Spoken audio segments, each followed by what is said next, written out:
A very good morning to all of you. In the last video, I have discussed second law of motion and the mathematical formulation of second law of motion. From there, we defined the force, also discussed one physical quantity, that is momentum, its SI unit and the SI unit of force. Here in this video, I am going to discuss some very important applications of Newton's second law of motion one by one. So I would request, please listen carefully and make a proper note of these all applications. The first one is, a cricket player lowers his hand while catching the ball. We know the change in rate of change of momentum, it is defined as force. So if a player does not lower his hands while catching the ball, the time to stop the ball is very small. So a large force has to be applied to reduce the velocity of the ball to zero or to change the momentum of the ball to zero. When a player lowers his hand, the time to stop the ball is increased and hence less force has to be applied to cause the same change in the momentum of the ball. Therefore, the hands of the player are not injured. The second application is, a person falling on a cemented floor gets injured, but a person falling on a heap of sand is not injured.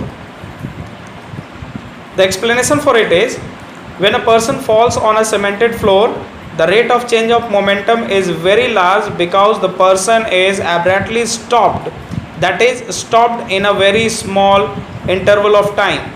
Hence, the person gets injured due to the application of the large force on his body due to the floor. On the other hand, when a person falls on a heap of sand, the sand yields under the weight of the person. As a result of this, the person comes to rest in a longer period of time. So, the change in momentum takes place in longer interval of time. Hence, a small force is exerted on the body of the person when he falls on the heap of sand. Therefore, he does not get injured. The third very important application of Newton's second law of motion is, huge damage to the moving train takes place when it suddenly collides with a stationary train. Its explanation: when a fast moving train suddenly collides against a stationary train, there is a large change in the momentum of the moving train. This large change in the momentum of the train is brought about in a very short interval of time. Hence, a large retarding force acts on the moving train. Due to this large force, huge damage is done to the moving train. Moving towards the next, the fourth application, here it is. The vehicles are fitted with shockers, that is springs. The floor of a vehicle is connected to the lower part of the vehicle by the spring or shockers. When the vehicle moves over a rough road, the force due to jerk is transmitted to the floor of the vehicle through the shockers. The shockers increases the time of transmission of the force of the jerk to reach the floor of the vehicle. Hence, less force is experienced by the passengers in the vehicles. Moving towards the next, that is fifth application of Newton's second law of motion. Our hand hurts more when we hit the wall than when we hit a sponge seat of a car. When we hit the wall with our hand, then the hand comes to rest in a small time intervals of time. So, large change in the momentum of our hand takes place in a small interval of time. Hence, large force is exerted on our hand. On the other hand, when we hit the sponge seat of a car, the seat yields and the hand comes to rest after long interval of time. So, the change in momentum of the hand takes place in large interval of time. Hence, less force is exerted on our hand. Moving towards the next, That is sixth application. A karate player breaks the piles of tiles or bricks with a single blow.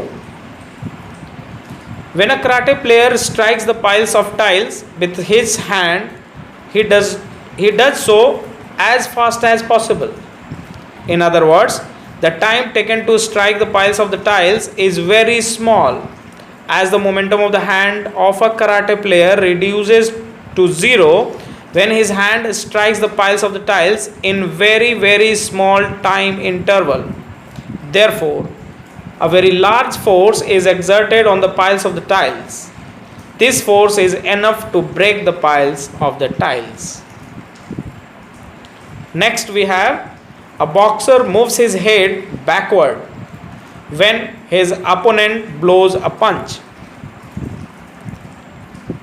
When one boxer blows a punch on the face of the other player, then the change in momentum of the punch on striking the face of another player exerts a large force on his face. On the other hand, when the boxer moves his head backward, then the change in momentum of the punch of the opponent player takes place in a large interval of time. Hence, the impact of the punch, that is force, on the face of the boxer is very less.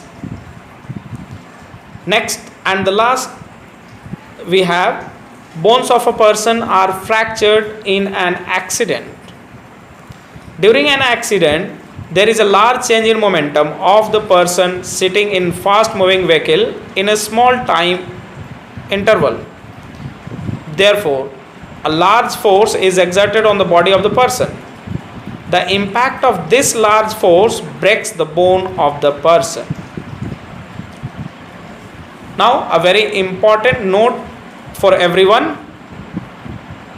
Change in momentum of a body, it is equal to force applied on the body into time for which the force is applied. And this is known as impulse experienced by the body. So what is impulse? It is a product of force applied on the body into time for which the force is applied. Thank you for today.